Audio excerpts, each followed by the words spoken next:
আসসালামু আলাইকুম এভরিওয়ান, কি অবস্থা সবার? আশা করি সবাই ভালো আছেন। তো শীত তো চলেই আসলো, ভালোই ঠান্ডা পড়ে গেছে। তো এই সময় সবাই নিজের খেয়াল রাখবেন। সামনে আবার প্রাইমারির পরীক্ষা, প্রাইমারির সার্কুলারগুলো দিয়ে দিল। তো এখন প্রাইমারি বিসিএস কম্বাইন করে আমি পড়ছি।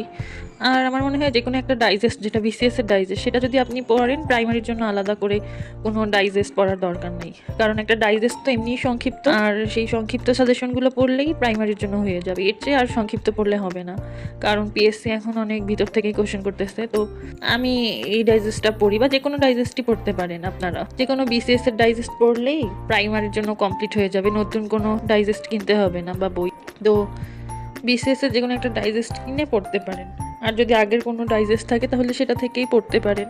জাস্ট আপডেট টপিকগুলো সেখানে নোট করে নেবেন, বা সাধারণ জ্ঞানের জন্য বই কিনুন। তো এখানে প্রাইমারির জন্য শর্ট সাজেশন আমি দেখিয়েছি। এই টপিকগুলো পড়লে আপনারা অনেকগুলোই কমন পাবেন। তো আশা করি কাটমার্ক তুলতে পারবেন। এটা হচ্ছে আপডেট সাজেশন, যেটা 2025-এর আগেকে সাজানো হয়েছে।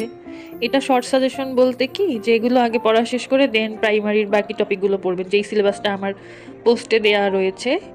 তো এখন শর্ট বলতে আর কিছু নাই, এটা আগে শেষ করে দেন ডিটেলস পড়তে হবে। আর প্রত্যেকটা বইয়ের হচ্ছে টপিক ভিত্তিক বই না পড়লে প্রাইমারি জব সম্ভব। তো সবাই 5 ওয়াক্ত নামাজ পড়বেন। তো জীবনে যেই পরিস্থিতিতেই থাকেন না কেন, কখনো শুকরিয়া বন্ধ করবেন না। আল্লাহ তাআলা যে আমাদেরকে পানি, বাতাস এগুলো দিচ্ছেন, এই নিয়ামকের জন্যই সবার শুকরিয়া করা উচিত। তো এখন পড়াশোনার চাপে ভিডিও তেমন দেয়া হচ্ছে না, তাও আমি রেগুলার ভিডিও দেওয়ার ট্রাই করব। আবার ডিসেম্বরে সিনিয়র অফিসার জেনারেলের যেহেতু এক্সাম হবে, আর আমি শর্ট সাজেশনগুলোর পিক দিয়ে দিব পোস্টে, সবাই দেখে নেবেন। তো টিএম পার্ট নিয়ে আমি বলি, টিএম পার্টের জন্য একটা খাতা রাখবেন সবাই, যে টানা মুখস্থ পার্ট।